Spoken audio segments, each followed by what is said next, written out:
యాడా? ఇంట్లో. ఏ ఇంట్లో? మా నాయనమ్మ వాళ్ళ ఇంటికాడ. ఏం చేస్తున్నావు? ఇప్పుడే మా నాయనమ్మ దండం పెట్టుకొని అన్నం తింటున్నాం. మీ నాయనమ్మకి అన్నం పెట్టారా? దండం పెట్టుకున్నా. అన్నం ఎట్ట తినిందావా? దండం పెట్టానన్నా. అవును, అన్నం పెట్టావు. ఎట్ట తినిద్ది అన్నం? మామూలు ఫోటో కన్నా.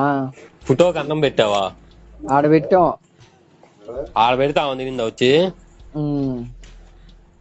ఆమె ఎట్ట వచ్చిద్దిరా? చచ్చిపోయినావా? నువ్వు మైండ్ పోయిందేంది నీకు? ఈ పండగకి వచ్చిద్దిలే అన్న తలుపులే. ఈ పండగకి వచ్చిద్ది. వచ్చిద్దా? తలుపులు వేసి చెప్తే. తలుపులు వేస్తే ఒక అరగంట తీయకూడదు. వచ్చి తినేలిద్దా? కెమెరా పెడితే కనపడిద్దా మనకి? ఇవి పెడితే ఆమె చూసిద్దిగా. ఏమేమి తినింది? ఏమేమి తిందా మనకి కనపడిద్ది. అన్ని కొంచెం కొంచెం తిని వెళ్ళిపోయిద్ది. తెలియదు మనకి తిందా లేదో కూడా.